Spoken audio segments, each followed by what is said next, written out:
अब मैले केही बाँकी केही कुराहरू त्याग गर्न छ भने पनि म त्यो त्याग गर्न तयार छु, मलाई साथ दिनुस् भनेर जनतालाई भनिबक्सेको छ र जनताले त्यही अन्तर्गत हिजोको जनसागर उपस्थित भएर हामी साथमा छौँ भन्ने गरी देखिएको छ। यो देशमा राजा आउनै हुँदैन रे। आज राजा नभएको कति वर्ष भयो? आज 18-20 वर्षको दौरानमा तपाईहरुले आज यो मुलुकलाई कहाँ ल्याएर ठोकिदिनु भयो। अब राजासँग मात्र एउटा आत्मस्वाभिमान र एउटा प्राण छ, त्यो प्राण पनि त्याग्न तयार छु, मलाई साथ देऊ। म नमर्दासम्म तिमीसँग सँगसँगै हिजो सरकारी श्री 5 बडामार जिल्ला पृथ्वीनारायण शाह सरकार गोर्खालीहरूका साथमा लडिबक्स्यो, त्यसरी नै म नेपालीहरूको साथमा लड्न तयार छु, मलाई साथ देऊ भनेर हुकुम भएको छ। मलाई लाग्छ दक्षिण एसियाको नमुनाको आन्दोलन थियो, किनभने यहाँ बङ्गलादेश पनि बन्न सक्थ्यो, पाकिस्तान पनि बन्न सक्थ्यो, श्रीलङ्का पनि बन्न सक्थ्यो, तर राष्ट्रवादी नागरिक आन्दोलनको त्यो दायित्व त्यो भित्र पर्दैन भन्ने कुरा हामीलाई निश्चित छ, हामीलाई विश्वास छ। हिजो जो आउनुभयो हामी सब शिरपाज महाराज धिराज सरकारको जुन अनुरोध थियो त्यो अनुरोधलाई स्वीकार गरेर जो आउनुभयो सबैलाई हजुरहरूको मिडिया मार्फत म धन्यवाद दिँदै अब फेरि अबका दिनहरूमा पनि शिरपाज महाराज धिराज सरकारबाट योभन्दा अझै गौरवशाली हुकुम हुनेछ र हामीले फेरि संसारको मानचित्रमा फेरि जुन नेपालको जुन मानचित्रमा जुन नक्सा छ त्यो नक्सालाई अझै गौरव बनाउने गरी शिरपाज महाराज धिराज सरकारबाट फेरि हुकुम हुनेछ। कमल थापा, राजेन्द्र प्रसाद निगदेन, केशरबहादुर विष्ट र दुर्गा प्रसादजीहरू एक मञ्चमा बसेर घोषणा गरेर अब यो आन्दोलनलाई अगाडि बढाउनुको विकल्प छैन। हिजो मात्रै श्रीपाज महाराज धिराज ज्ञानेन्द्र वीर विक्रम शाहदेव सरकारले ऐतिहासिक दिन फागुन 7 गतेलाई प्रजातन्त्र दिवसका दिन ऐतिहासिक दिनमा फेरि अर्को एउटा त्यो इतिहासमाथि अर्को इतिहास थपिदिबक्सेको छ, जहाँ श्रीपाज महाराज धिराज ज्ञानेन्द्र वीर विक्रम शाहदेव सरकारले नेपाली र नेपालका नाममा सम्बोधन अथवा प्रजातन्त्रको नाममा सम्बोधन गरिबक्सदै गर्दा अब धेरै भयो, असाध्यै धेरै भयो। भन्नाले भ्रष्टाचार भन्नुको मिनिङ चाहिँ तपाईको पैसा मात्रै खानु होइन, भ्रष्टाचार भनेको अर्थ हो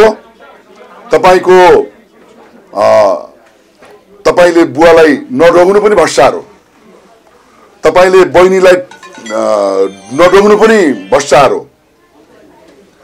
धेरैवटा छन् भ्रष्टाचारका कुराहरू, जस्तो तपाईले राजनीति गर्दा जनतासँग हात जोडेर भोट माग्ने भोटको चुनावको बेलामा, अनि फेरि त्यही जनता आफूले चुनाव जितेर उसलाई भेट्न आउँदाखेरि चिन्दा पनि नचिने जस्तो गर्नु पनि भ्रष्टाचार हो। पशुपतिनाथको कल्पदीप निभाउने प्रधानमन्त्रीहरू अर्थमन्त्रीहरू पनि भ्रष्टाचारी हुन्, पैसा मात्रै खानु भ्रष्टाचार होइन। र भान्जीलाई खुट्टामा नडोग्नु, फुजूलाई खुट्टामा नडोग्नु, आमालाई खुट्टामा नडोग्नु, बुवालाई खुट्टामा नडोग्नु पनि भ्रष्टाचार हो।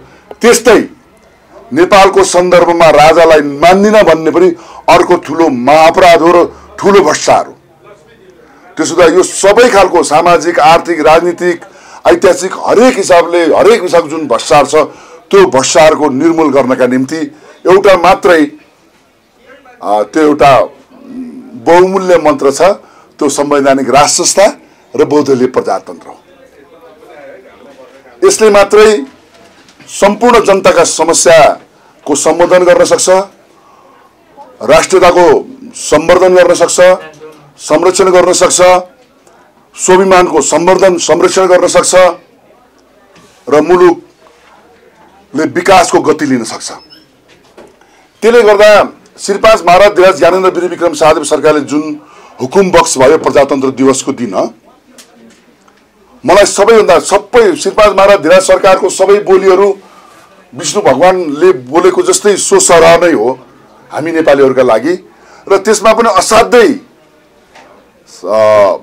एकदमै भावुक बनाउने खालको असाध्यै महत्त्वपूर्ण खालको कुरा मलाई के लाग्छ भने, मैले हिजो त्याग गर्नु अथवा हामीले हिजो त्याग गर्नु चाहिँ त्यो कमजोरी थिएन।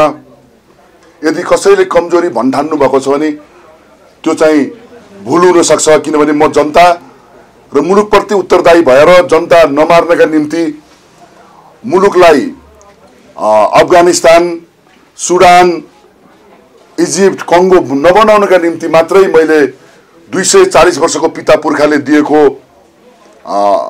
पिता पुर्खा सँगसँगै जनताले तत्कालीन समयको जनताले बनाइदिएर दिएको जुन राजमुकुट छ, शिरपेश छ, राजदण्ड छ, त्यो जुन सिम्म अङ्कित झण्डा छ, त्यो झण्डा चाहिँ जनताको नासो जनतालाई बुझाएको हो र त्यसको संरक्षण गर्नका निम्ति नेपाल सरकारलाई मैले त्यति बेला पनि सम्बोधनै गरेर छोडेको र तत्कालीन समयमा सम्बोधन गरिबक्सदा पनि मैले यो राजदण्ड, यो शिरपेज, यो राजमुकुट छोड्दै गर्दा मैले मुलुक छोड्दिनँ भनेर जुन एकदम हामी सबैलाई गौरव लाग्ने गरी सम्बोधन गरिबक्सेर छोडिबक्सदाखेरिको कुरा उकाएर अन्तिममा के भनिबक्सेको छ भने अब मैले केही कुराहरू त्याग गर्न छ भने पनि म त्यो त्याग गर्न तयार छु, मलाई साथ दिनुस् भनेर जनतालाई भनिबक्सेको छ र जनताले त्यही अन्तर्गत हिजोको जनसागर उपस्थित भएर हामी साथमा छौँ भन्ने गरी देखिएको छ। भनेको मतलब शिरपाज महाराज धीराज ज्ञानेन्द्र वीरविक्रम शाहदेव सरकारले कथित जनयुद्धको नाममा युएसएड जसले क्रिस्चियन बनाउनका निम्ति खर्च गरेर रहेछ, जर्ज सोरस जसले क्रिस्चियन मेसिनरीका निम्ति काम गरिरहेको रहेछ, यहाँ विभिन्न काङ्ग्रेस एमाले भित्रका जुन एनजिओ चलाउने महामहिमहरू छन्, ती सबैले हाम्रो पशुपतिनाथलाई, हाम्रो बौद्ध स्तूपलाई, हाम्रो स्वयम्भूलाई, हाम्रो लुम्बिनीलाई, हाम्रो किरातेश्वर महादेवलाई, हाम्रो देउरालीलाई, हाम्रो मन्दिरलाई, हाम्रो घाटलाई जुन ढङ्गले चर्चमा रूपान्तरण गर्नका निम्ति काम गरेका थिए, त्यो असाध्यै धेरै अचाक्ली भएपछि महाराज धीराज सरकारले साथ मागिबक्सेको छ र साथ यसरी यतिसम्म निवेदन गरिबक्सेको छ कि हिजो तत्कालीन समयमा कति जनयुद्धका नाममा जुन सरकार जुन आन्दोलन भएर सरकारले त्यो नासो, जनताको नासो जुन नेपाल सरकारलाई छोडिदिबक्स्यो, त्यो छोड्नु भनेको सरकारसँग अब केही पनि छैन भनेको, सम्पत्ति भनेको के हो राजासँग हुने भनेको त्यही राजदण्ड हो, त्यही राजमुकुट हो, त्यही शिरपेश हो, त्यो पनि छैन भनेपछि त राजासँग केही पनि छैन, नाङ्गै छ नि राजा। अब राजासँग मात्र एउटा आत्मस्वाभिमान र एउटा प्राण छ, त्यो प्राण पनि त्याग्न तयार छु, मलाई साथ देऊ, म नमर्दासम्म तिमीहरूसँग सँगसँगै हिजो सचरी श्री 5 बडामार पृथ्वीनारायण शाह सरकार गोर्खालीहरूका साथमा लडिबक्स्यो, त्यसरी नै म नेपालीहरूको साथमा लड्न तयार छु, मलाई साथ देऊ भनेर हुकुम भएको छ।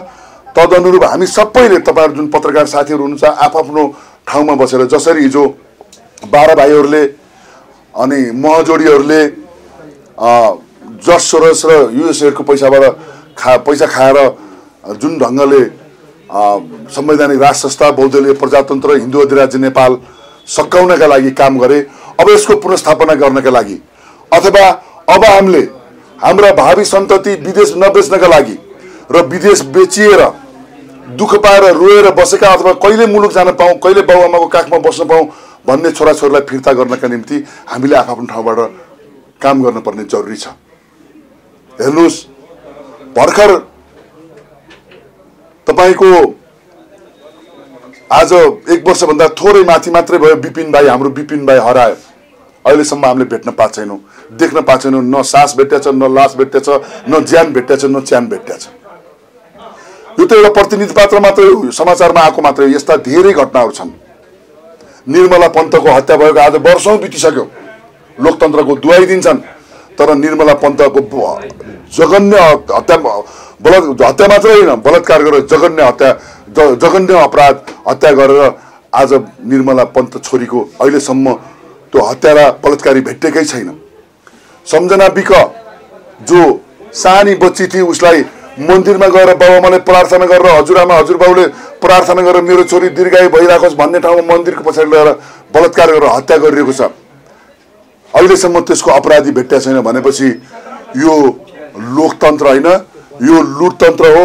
यो 17,000 मान्छेको हत्या गरेर, फुजेल काण्ड घटाएर, तपाईँको भागवत पाठ गर्दै गरेको पण्डित मारेर, अनि त्यसपछि आएर हरेक वर्ष हाम्रो आराध्य देव पशुपतिनाथ राष्ट्रिय देवता जसको नित्य पूजामा विघ्न गराएर कल्पदीप निभाएर हिँड्ने मान्छेहरूका विरुद्धमा अथवा मिलेक्सेहरूका विरुद्धमा हामी जाइ लाग्न जरुरी छ। हामीले हिजो श्री 5 बडामार पृथ्वीनारायण शाह सरकारले भने जस्तै जाई कटक नगर्नु, झिकी कटक नछोड्नु भन्ने गरी हामी त्यो तयारी अवस्थामा बस्न जरुरी छ। म यहाँहरूसँग अहिले नै यही तपाईहरु मार्फत सम्पूर्ण नेपाली जनताहरुमा के निवेदन गर्न चाहन्छु भने हिजो जो आउनुभयो हामी सब शिरपाज महाराज धिराज सरकारको जुन अनुरोध थियो त्यो अनुरोधलाई स्वीकार गरेर जो आउनुभयो सबैलाई हजुरहरुको मिडिया मार्फत म धन्यवाद दिँदै अब फेरि अबका दिनहरुमा पनि शिरपाज महाराज धिराज सरकारबाट यो भन्दा अझै गौरवशाली हुकुम हुनेछ र हामीले फेरि संसारको मानचित्रमा फेरि जुन नेपालको जुन मानचित्रमा जुन नक्सा छ त्यो नक्सालाई अझै गौरव बनाउने गरी शिरपाज महाराज धिराज सरकारबाट फेरि हुकुम हुनेछ। त्यो अनुसारको कार्यक्रमहरू हुनेछन् होला र त्यो कार्यक्रममा हिजो जस्तै त्यो भन्दा पनि अझै धेरै साथ दिनका निम्ति हजुरहरुको यो मिडिया मार्फत निवेदन गर्दै फेरि पनि यहाँहरुलाई दोहोर्याएर भन्न चाहन्छु, मृत्युका निम्ति हजारौं बाटा छन्, जन्मका लागि मात्रै आमा छिन्। त्यस्तै नेपाल र नेपाली बचाउनलाई एउटै मात्रै बाटो छ, राजनीति गर्नलाई हजारौं बाटो छन्। नेपाल र नेपालीलाई संरक्षण गर्नका लागि र यसको दिगो विकास गर्नका लागि यसको स्वाभिमान बचाइराख्नका लागि एउटै मात्रै बाटो छ, त्यो हो श्रीपाज महाराज धिराज ज्ञानेन्द्र वीर विक्रम साहदेव सरकार। जय होस्, जय देश, जय नर। म के भन्न चाहन्छु भने हामी यी दलहरू जस्तो कसैको राजनीतिमा निषेध गरेर एक अधिकार जमाउने पक्षमा हामी छैनौं। किनभने मुलुकलाई जबसम्म राष्ट्रिय सहमतिमा हामी प्रवेश गर्न सक्दैनौं तबसम्म देशमा राजनीतिक अस्थिरताहरू काम नै रहन्छ भन्ने कुरा यो 18 वर्षको दौरानले देखाएको छ साथीहरू। त्यसकारणले म के भन्छु भने दललाई पनि तपाईहरु ढिला नगरिकन अब राष्ट्रिय सहमतिमा आउनुपर्छ। जति छिटो तपाईहरु राष्ट्रिय सहमतिमा आउनुहुन्छ त्यति छिटो यो मुलुकले निकासा पाउँछ भन्ने कुरा पनि म तपाईहरुको चर्चित सञ्चार क्षेत्रबाट म उहाँहरुलाई निवेदन गर्न चाहन्छु साथीहरू। एउटा कुरा, आज यो राष्ट्रवादी नागरिक आन्दोलन उठ्नुको कारण के होला? मलाई भन्दा पनि तपाईहरु मिडिया कर्मीहरुलाई बढी जानकारी होला भन्ने मैले ठानेको छु। आज देशमा लोकतन्त्रको नाममा, गणतन्त्रको नाममा आज तपाईको नीतिगत भ्रष्टाचारले आज मुलुक डुङडुङ गनाएको अवस्था छ। त्यसैको विरुद्धमा नागरिकहरू आज सडकमा छन्। आज पनि छौं हामी सडकमै। यो पनि आज अहिले यो पत्रकार सम्मेलन गरिरहँदाखेरि पनि हामी सडकमै छौं साथीहरू। हामी छोड्ने पक्षमा छैनौं। जबसम्म राष्ट्रमा राष्ट्रिय सहमति हुँदैन तबसम्म हाम्रो आन्दोलन जारी नै रहन्छ। किनभने धेरै हामीले चाहिँ हेर्यौं उहाँहरुको भूमिका, उहाँहरुको विश्वास हामीले धेरै लियौं, तर त्यो यो विश्वासघात नेपाली जनताबाट भएको होइन। यो विश्वासघात जसले गर्नु भएको छ यी राजनीतिक दलहरूले गरेको कारणले आज नागरिक आन्दोलन उठेको छ। यो नागरिक आन्दोलनबाट अब जति सक्दो छिटो छरितो यसको चाहिँ नि छिनोभानो होस् भन्ने हामीले चाहेका छौं। यदि राष्ट्रिय सहमतिबाट छिनोभानो भएन भने यो आन्दोलनले उग्र रूप पनि लिन सक्छ। किनभने हिजो हाम्रो आन्दोलन एकदम संयमताको आन्दोलन थियो। त्यो आन्दोलन मलाई लाग्छ दक्षिण एसियाको नमुनाको आन्दोलन थियो। किनभने यहाँ बंगलादेश पनि बन्न सक्थ्यो, पाकिस्तान पनि बन्न सक्थ्यो, श्रीलङ्का पनि बन्न सक्थ्यो, तर राष्ट्रवादी नागरिक आन्दोलनको त्यो दायित्व त्यो भित्र पर्दैन भन्ने कुरा हामीलाई निश्चित छ, हामीलाई विश्वास छ। किनभने यो राज्यलाई हामी व्यतितिर हामी धकेल्ने पक्षमा हामी छैनौं। त्यसकारणले यो नागरिक आन्दोलनलाई, यो राष्ट्रवादी नागरिक आन्दोलनलाई यो दलहरूले अति रंगीन तरिकाले, अति हल्का तरिकाले नलियोस् भन्ने कुरा पनि म विनम्र अनुरोध गर्दछु। आज सामाजिक सञ्जालमा मैले हेर्दैछु, पढ्दैछु, आज बाबुराम भट्टराईजीको जुन लेखहरू आएका छ, प्रचण्डजीले जुन भन्नुभएको छ त्यो सरासर गलत छ। किनभने यो मुलुक त तपाईहरुको पनि हो नि। यो मुलुक बनाउने तपाईहरुले मात्रै होइन, आम नागरिकको दायित्व पनि हो नि। आज तपाईहरु नागरिकको कुरा सुन्नु हुँदैन भने तपाईहरु कसको कुरा सुन्नलाई तपाईहरुले यो ठाउँमा बस्नु भएको छ। तपाईहरु नागरिकको आवाजलाई सम्बोधन गर्नुहुन्न भने तपाईहरु यो देशमा नेतृत्व लिनुपर्ने तपाईहरुको अधिकार छैन भन्ने कुरा म यहाँहरुलाई जानकारी गराउन चाहन्छु। किनभने उहाँले यो देशमा राजा आउनै हुँदैन रे। आज राजा नभएको कति वर्ष भयो? आज 18-20 वर्षको दौरानमा तपाईहरुले आज यो मुलुकलाई कहाँ ल्याएर ठोकिदिनु भयो। आज देश गरिब त यसै पनि गरिब छ, तर युवा विहीन देश बनाउनु भयो। कसले बनाएको? के नागरिक समाजले बनाएको? यो राष्ट्रवादीहरूले बनाएको? आज तपाईहरुले युवाहरू जति विदेशमा बेचेर आज मानव तस्कर जस्तो तपाईहरुले आज यो मुलुकलाई गर्नुभएको छ। यो अन्याय र अत्याचारको पराकाष्ठाको विरुद्धमा आज राष्ट्रवादी नागरिक आन्दोलन चर्केको।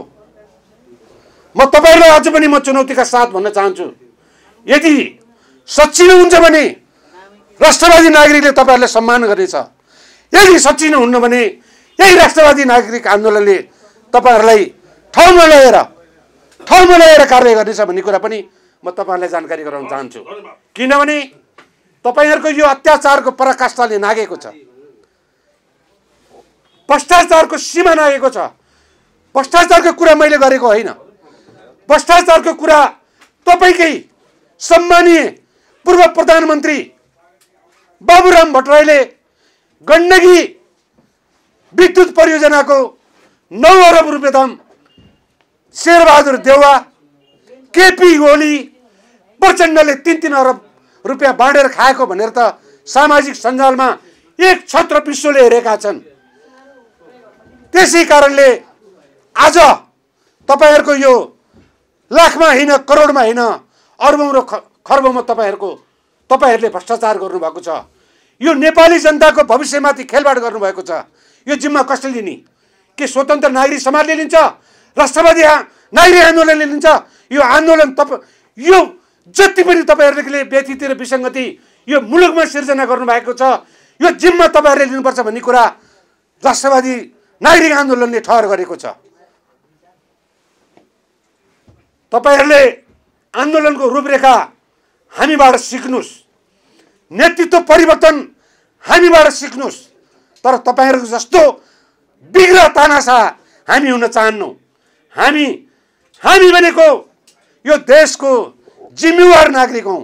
यो जिम्मेवार नागरिकको तपाईहरुले भावनाहरू बुझ्न सक्नुहुन्न भने तपाईहरु जस्तिको नालायक नेपालको मात्र हैन विश्वको हुन सक्ने हुनेछ। त्यसकारणले तपाईहरु जति सक्दो तपाईहरु सच्चिनुस्। राजादेखि माओवादीसम्म हट्ने तपाईहरुको संविधानमा लेखनुहोस् र राष्ट्रिय सहमतिमा तपाईहरु आउनुस् र यो छिटै निर्णय गर्नुस् भन्ने कुरा तपाईहरुलाई म शुभकामना दिन चाहन्छु। यदि तपाईहरु त्यसमा पनि विभिन्न बाधा अडचन तपाईहरु ल्याउनुहुन्छ भने भोलि आउने जनगणनाले त्यसमा के कस्तो हिसाब किताब हुन्छ त्यसको जिम्मेवारी पनि तपाईहरु नै हुनुहुनेछ। र केही कुराहरू राख्न चाहन्छु अनुमति लिँदै।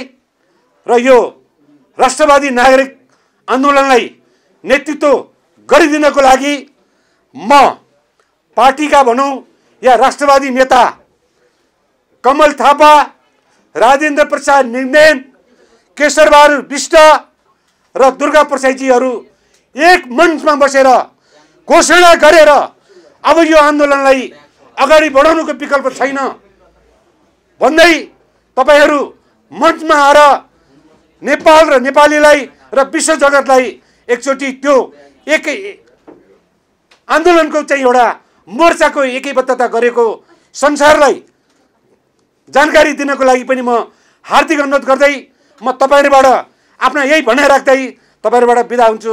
हस्त नमस्ते। जय राष्ट्रवाद।